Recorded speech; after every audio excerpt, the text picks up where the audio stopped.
নমস্কার বন্ধুরা, আজকে আমরা একটা ভিডিওতে আলোচনা করব যে শেয়ার মার্কেট কিভাবে কাজকর্ম করা যায়।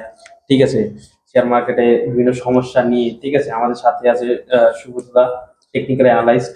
ঠিক আছে, তার কাছে জানতে পারবো শেয়ার মার্কেটে বিভিন্ন পরিস্থিতি কিরকম হয়েছিল, মার্কেট কি করা যায়, খারাপ সময় ভালো সময় আসে।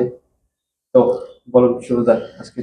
ঘটনা হলো শেয়ার মার্কেট এমন একটা মার্কেট, এখানে টাকা ইনভেস্ট করে আপনারা সুন্দর মতন টাকা রোজগার করতে পারেন। সে বিষয়ে আপনাদের ফান্ডামেন্টাল এবং টেকনিক্যাল এই সম্বন্ধে আপনাদের ধারণা থাকতে হবে, শিখতে হবে, বুঝতে হবে। মনে করেন 2007-এ ওই সময় একটা ক্র্যাশ নামছিল মার্কেটে। ওই সময় মনে করেন ক্রাইসিস নেমে গেছিল। হ্যাঁ, ওই সময় মনে করেন আপনার নিফটি চলে আসলো 2200-তে, 2200 অনলি 2200, 2200। এখন চলতেছে 23,000, 26,000 হাই করছিল। এখন মনে করেন আপনার আছে 23,000 সামথিং আছে। তে যাই হোক, মার্কেটে আপনি এখনো মনোনিবেশ করতে পারেন, মানে আপনি নিবেশ করতে পারেন এইভাবেই যে সমস্ত মাল গেলে আপনার এখন লুতে চলতেছে।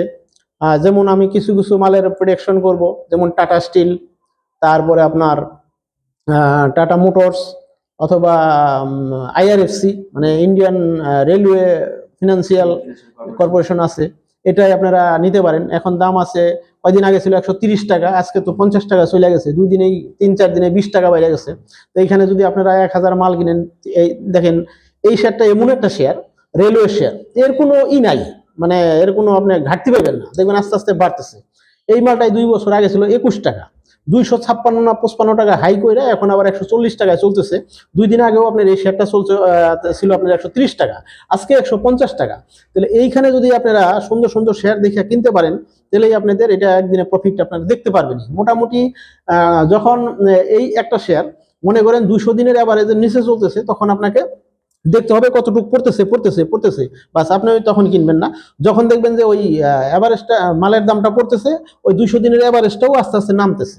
যখন মনে করেন সব নাই মানার পর পরে পরে নামতে নামতে নামতে নামতে যখন দেখবেন যে একটা সময় ওই মালটা 200 দিনের অ্যাভারেজের উপরে যায় ক্লোজিং দিছে, তখন মনে করেন ওই মালটা বাড়া শুরু, তখন আপনি ওইটাকে কিনতে হবে। কিন্তু অনেকেই জানে না, অনেকেই বলে না। আসল কথা, শেয়ার মার্কেটের টেকনিক্যাল কেউ বলে না, ফান্ডামেন্টাল। এটা বললাম ফান্ডামেন্টাল এই কারণেই, কারণ এইখান থেকে আপনি এই সুইং ট্রেডিং মানে 6 মাস, 3 মাস, 2 মাস এইভাবে আপনি রোজগার করতে পারেন। কিন্তু আপনাকে বাছাই করতে হবে, যখন শেয়ারটা পইরা অনেক নিচে নাইমা, যখন 200 দিনের অ্যাভারেজটা আস্তে আস্তে নিচে নামবে, নামার পরে যখন দেখবেন যে ঠিক 200 দিনের উপরে ক্লোজিং দিছে, ওইখানে আপনি বাই করেন। ওইখানে যদি 200 একদিন পইরাও যায়, অসুবিধা নেই, দেখবেন যে ওই শেয়ারটা আবার ওইখান থেকে আস্তে আস্তে আস্তে আস্তে বাড়া শুরু হলো। এটা হলো শেয়ার কেনার পদ্ধতি। এটা মানুষ জানে না, খালি বলে যে কত নিচে নামবো, এভরিডিপে কিনেন, এভরিডিপে কিনেন, ওগুলা না। একটা শেয়ার কতটুকু পড়বো আপনিও জানেন না, আমিও জানি না, আর কেউ জানে না। কিন্তু এটার একটা সিস্টেম আছে। যখন পড়তে পড়তে পড়তে পড়তে 200 দিনের অ্যাভারেজের নিচে আসবে, তখন 200 দিনের অ্যাভারেজের উপরে 1 দিন বা 2 দিন বন্ধ দিব, ক্লোজিং দিব, তখন মনে করেন আপনার শেয়ারটা কিনা আরামসে হাত গুটিয়ে বসে থাকতে পারেন, কোনো সমস্যা নেই। দেখবেন আস্তে আস্তে আস্তে আস্তে বাড়তেছে। আবার যখন মনে করেন মোটামুটি উঠতে উঠতে উঠতে উঠতে উঠতে 200 দিনের অ্যাভারেজের নিচে আবার ক্লোজিং দিয়ে দিল, তখন আপনি শেয়ারটা থেকে বেড়ে যান। তখন আপনাকে আবার খুঁজতে হবে আবার কোন শেয়ার অনেক নিচে নামিয়ে গেছে গা।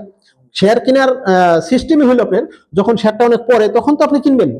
আর যদি মনে করেন শেয়ারটা বাইরে গেল 200 টাকাতে 500 টাকা চলে গেল, তখন যদি আপনি কিনেন, তাহলে আপনি বাটে ভরে যাবেন, উঁচা দামে তো কেনা ঠিক না। এই জন্যই আপনাকে করতে হবে, কি করতে হবে, আপনাকে দেখতে হবে কোন শেয়ারটা নিচে নামলো। নিচে নামার পর 200 দিনের অ্যাভারেজ নিচে নামতেছে, 200 দিনের সাথে আবার 50 দিনের অ্যাভারেজ আছে। যখন দেখবেন যে 200 দিনের অ্যাভারেজটা নিচে আসছে, 50 দিনের অ্যাভারেজটা উপরে চলে গেছে, তার উপরে ক্লোজিং দিছে, তখন আপনি কিনে নিশ্চিন্তে ঘুমায় পড়েন, কোনো ব্যাপার না, ওই শেয়ার আস্তে আস্তে বাড়বেই। এটাই হলো ফান্ডামেন্টাল, আপনার টেকনিক্যাল ফান্ডামেন্টাল আর কি। এইটা থেকে এইখানে আপনি শেয়ারটা কিনতে পারেন। হ্যাঁ, এইভাবে আপনি প্রত্যেকটা স্টক আপনাকে অ্যানালাইজ করতে হবে, দেখতে হবে যে ফান্ডামেন্টাল কোনটার ভালো আছে, তারপর আপনার কোম্পানির গ্রোথ কিরকম, কি কিরকম, ওগুলো আপনাকে দেখতে হবে। আর যখন দেখবেন যে 200 দিনের অ্যাভারেজের উপরে যায়